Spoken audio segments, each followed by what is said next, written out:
Hi, hello. As the climate crisis is getting worse, we see all the drought, the heat waves, the fires, the flooding all over the place. Wherever you live, you're probably affected some sort of way by the climate crisis. But there's hope. We can still stop the climate crisis and prevent further dangerous climate change if we just take bold action. The question is just, what can we all do? What is it that everybody can do? Isn't it complicated? Isn't it hard? Well, actually, there are three easy things that everybody can do that seriously help to prevent the climate crisis. And in this video, we will tell you how. Please stay until the end, where we'll teach you on how to communicate more effectively on the climate crisis. So, three easy things to stop the climate change. First of all, you need to know that climate change is urgent. Scientists agree it's real, it's us, it's bad, but there's hope. So while it is urgent and while this is happening and while we're all going to be affected, the good news is we can still prevent further dangerous climate change. We have the technology. Solar and wind are getting cheaper, and the world has never been so wealthy as it is now. So it's not a matter of technology or money. And people understand the urgency. And we can all contribute to stopping the climate crisis. So why hasn't a change happened so far? Well, the answer is pretty straightforward. The political will was insufficient. And we, the people, can put the pressure on the people in power, be it corporations, be it the governments, be it on the international, be it on the local level, to ask our people in power to take bold action on climate change. So here are the three easy things that you and that everybody can do to help stop climate change. First of all, talk about climate change. Talk about it? Yes. It is very important that we talk about climate change. Just think about Fridays for Future. They have put climate change really on their agenda, almost in any country on the world. If it wasn't for them, I don't think that our politicians or corporations or banks would have felt the urgency to announce a phase out of coal, to announce a zero carbon neutral goal at around 2050. So it's very, very important that we talk about it. So here's a good advice. How about you start talking to your friends, so somebody you feel very comfortable talking to? And you don't have to be an expert.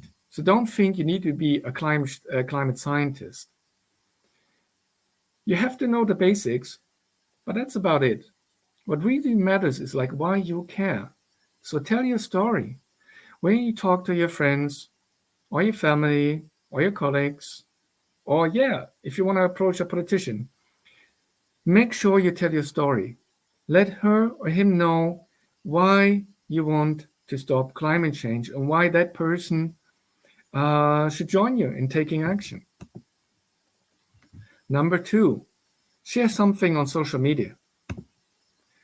So we're all online now. I'm online and I'm using YouTube because it reaches so much more people that I could reach out if I go out in the streets.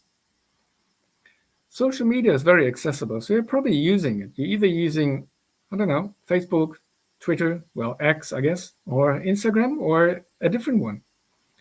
So every small action counts. For example, you could share an article on your own thoughts on climate change.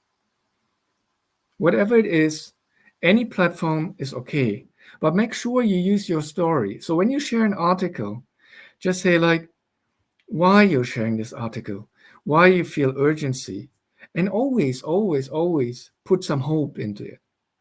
Because doom is not helping us.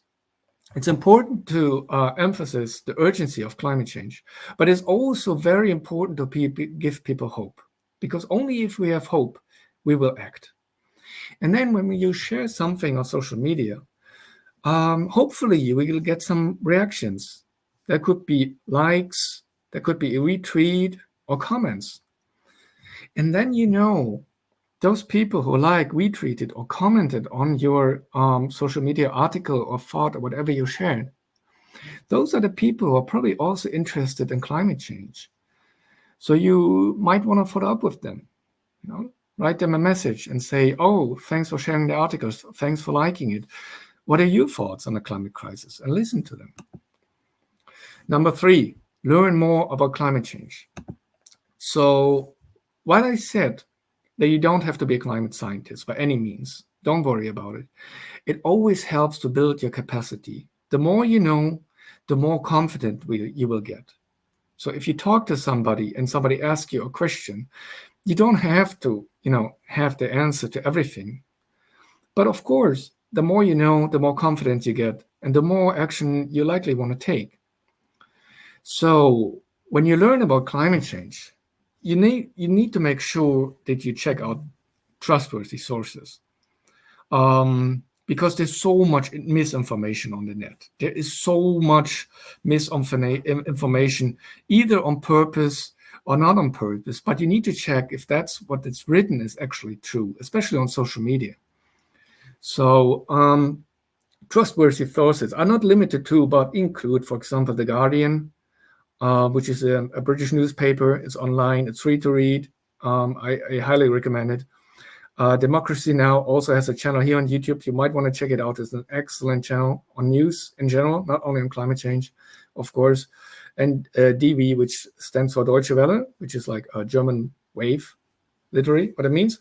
And they also have a YouTube channel here. So any news, you might want to check out The Guardian, Democracy Now!, Deutsche Welle, or others, because they're trustworthy. They're here on YouTube.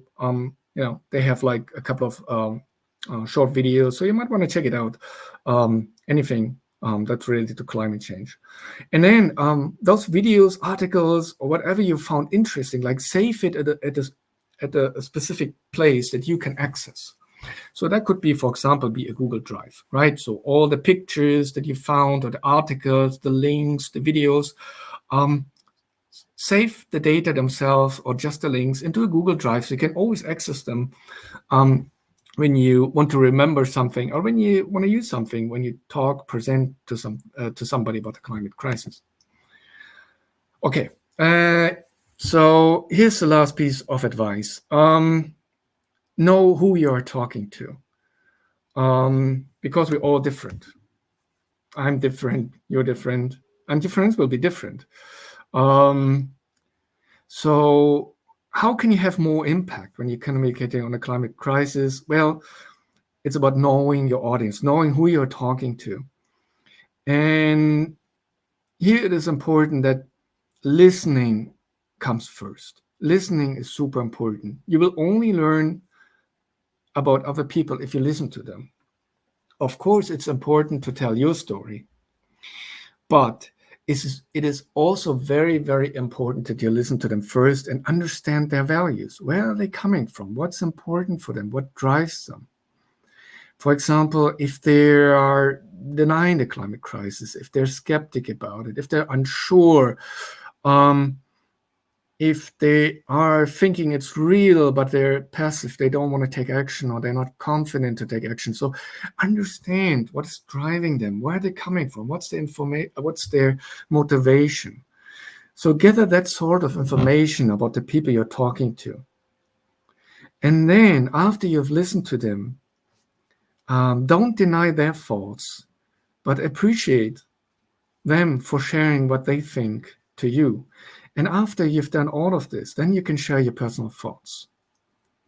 And always remember not to be pushy, and just keep it casual, right?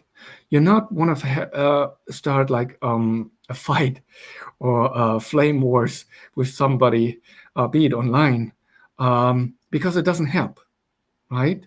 The more you attack somebody, the more that person will keep to stand their grounds. So my highly recommendation is to listen first, appreciate their thoughts, and then share your thoughts in a casual manner. So thanks very much for watching the video. If you've liked the video, please give it a thumbs up, or consider subscribing to our channel, because it really helps to increase awareness to the climate crisis. And see you in the next video. Thank you so much. Bye for now.